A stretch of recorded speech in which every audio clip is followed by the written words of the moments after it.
yeah, she's nice and torquey. All right, time for another ride. What's going on, guys? Chris from AutoAcademics here, and we are with Indian Motorcycles to ride something else on two wheels. Our ride today is the 2025 Indian Sport Chief RT, a sportier, more premium version of the standard Sport Chief. Painted heavy metal gray, this particular bike was configured with a 19-inch cast alloy front wheel wrapped in a Metzeler Cruise Tech 130 section tire and a 16-inch 150 section rear. KYB inverted forks are up front, and adjustable dual piggyback shocks by Fox suspend the rear. The brakes are dual 320mm semi-floating rotor with 4-piston caliper Brembos up front, and a single 298mm floating rotor with 2-piston caliper in back, which should be plenty to slow this bike down. For reference, wet weight is 714 pounds. The heart of the bike is Indian's Thunderstroke 116 V-twin engine, and while horsepower ratings were not provided, the 1890cc air-cooled power plant does make a stout 120 foot-pounds of torque at 2,900 RPM. A wet clutch handles the 6-speed transmission with belt drive, and it has a dual exhaust, which sounds decent for stock. The fuel tank holds 4 gallons, and it's all supported by a steel tube frame with cast aluminum rear subframe. The 2-up high bolster seat has a height of 27 inches, and thanks to its reasonable standover width, forward controls, 6-inch machined risers, and moto-style handlebars, you get a sporty yet relaxed cruising position. Comfort is also provided by the quarter fairing and tinted windscreen. LED lighting is used for the front, back, brake, and turn signals, and ABS is standard, as is a keyless ignition, 90-watt audio system with Bluetooth, smartphone compatibility, and USB and 12-volt charge ports. The RT also has locking rigid saddlebags that provide more than 10 gallons of total storage. And we can't forget about the tech. Powered by Indian's Ride Command system, there's a 4-inch touchscreen display with GPS that manages your gauges, Bluetooth audio, ride modes, and wireless helmet communicator if equipped, all of which can also be accessed via handlebar controls. All right, now that we've got that out the way, it's time for the ride.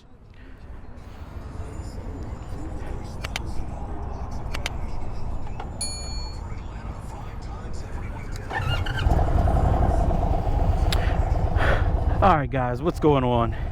So this time we are on the 2025 Indian Sport Chief RT.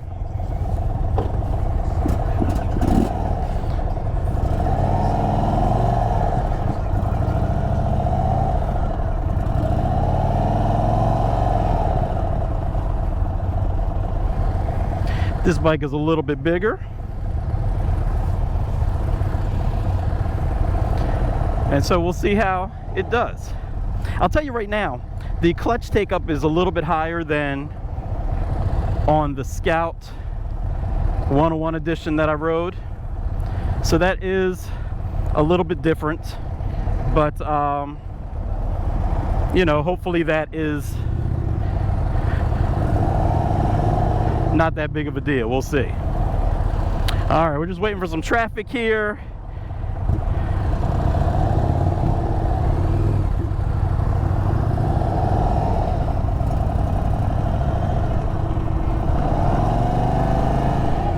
The throttle on this is a little more on-off.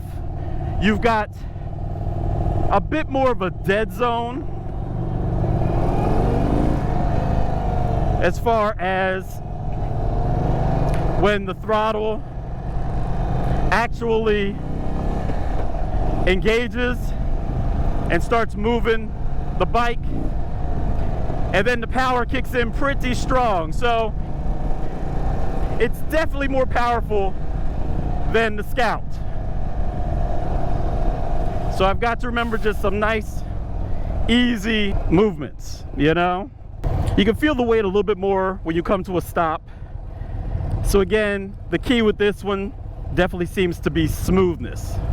There's a bit more rumble from the engine, a bit more vibrations.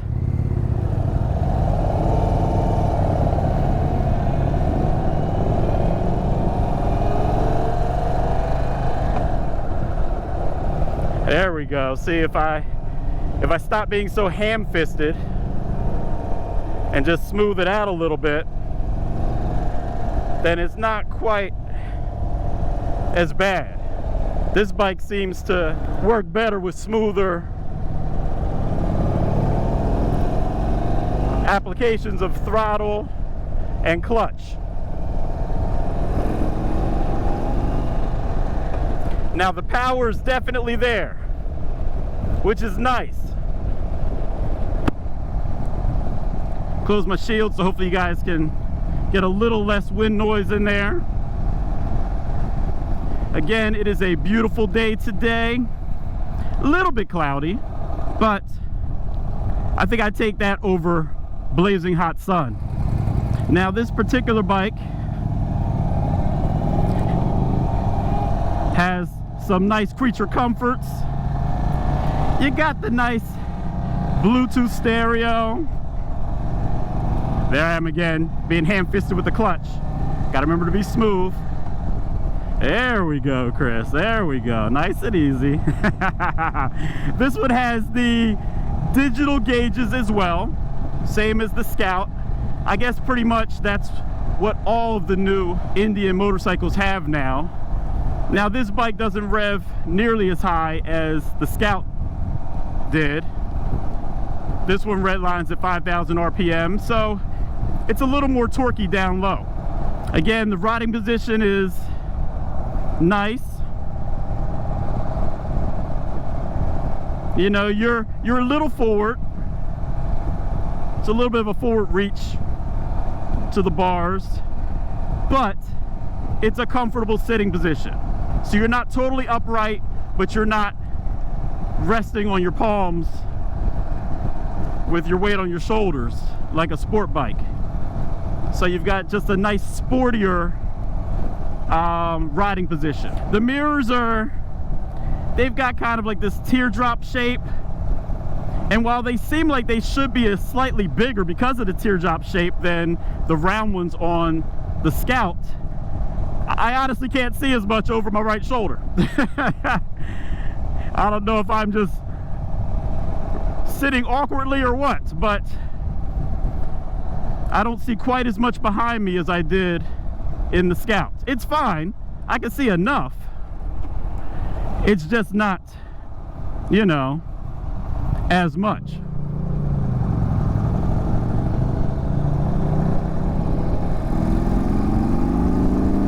Oh yeah, she's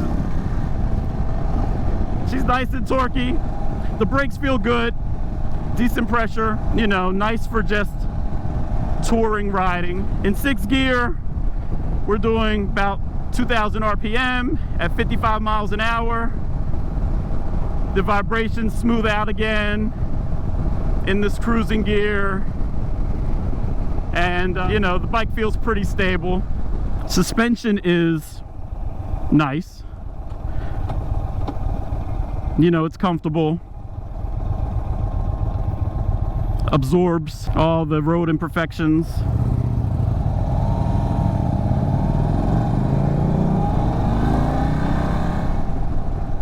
As far as wind buffeting, I feel less wind on my legs on this bike than the Scout, but more wind on my chest and shoulders. Now on this hot day, that actually feels, or not hot, it's not hot, but it's like high 70s. That actually feels good. It's cooling me down.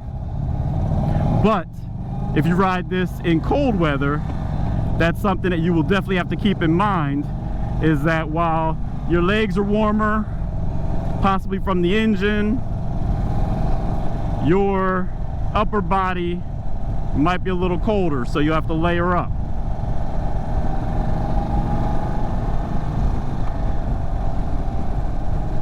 You definitely get more engine vibrations at the higher RPMs. You know, that's par for the course for these types of bikes. And you know, I can't remember if I mentioned it or not, probably did, but you know, you got your Bluetooth speakers so you can listen to your music and all that kind of stuff, which is pretty cool too. This bike also has saddlebags in the back so that you can bring a little extra gear with you. Now, one thing that I've noticed that I haven't been too much of a fan of is the reach for the turn signal is definitely further than I would like. So I actually have to stretch my thumb across to reach it, which then causes me to have to get my view off of the road, just for, even if it's just for a split second.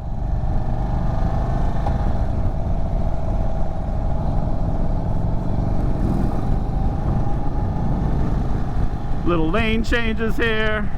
I do like the riding position though of this bike. I like the sportiness. I prefer this, you know, even though while as I mentioned in my Scout ride, it takes me a little bit to get used to the forward controls for my feet, but I've been getting more used to it now on riding this bike. And you know, the riding position is kind of nice. It's kind of nice. You know, you'd be able to cruise for miles and get very little fatigue.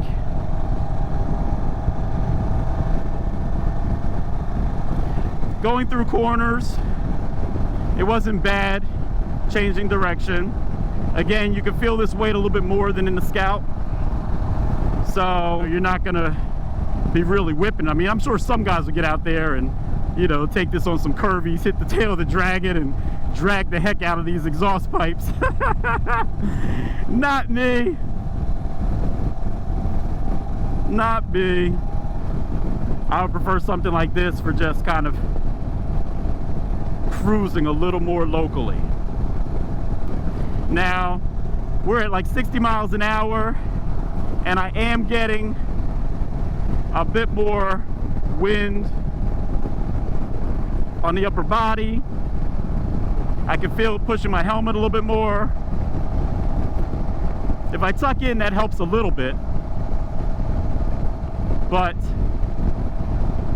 I definitely didn't notice this much wind buffeting on the Scout, interestingly enough. And mind you, all this stuff that I'm pointing out, it's all just observations, just making notations of the differences. Because I could see somebody cross-shopping this with one of those Scouts. You know, this would be a slightly larger bike, the Scout would be a slightly smaller bike, but they are similar types of bikes. All right, now we're doing about 25 miles an hour third gear. Yeah, she's a little torquier than the Scout, I think, if you just open up the throttle while going slow. Now this bike does come, I believe, with a version with some riser bars. So if you don't necessarily want the more sporty position, then you could sit up a little bit higher, a little more straight. But I gotta say, that means that you're also gonna get a little more wind to your upper body. So it would definitely be a trade-off. But I'm sure some people out there don't mind that. They actually like the wind, you know, the wind in your hair, in your face. So probably not an issue at all.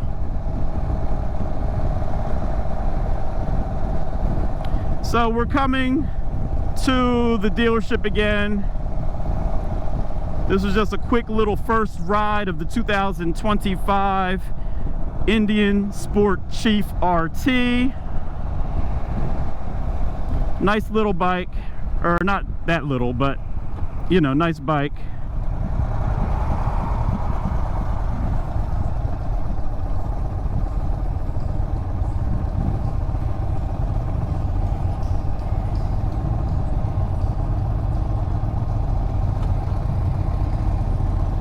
Let's see here. I think they're gonna want me back over here.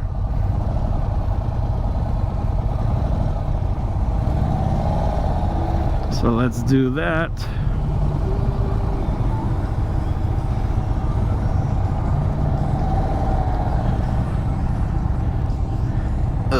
Back her in. Again, this is where I'm feeling the weight, especially on this little incline here, but you know, nothing too crazy. It's fine, neutral, cool. And I can release the clutch. So guys, as always, if you like this video, give it a thumbs up. If you haven't done so already, please subscribe and hit that bell notification so you don't miss what we have coming up next. All right, hopefully I can see if I can get you guys a few more bike first rides this season. We'll see. All right, I'm Chris from AutoAcademics. Thanks for watching.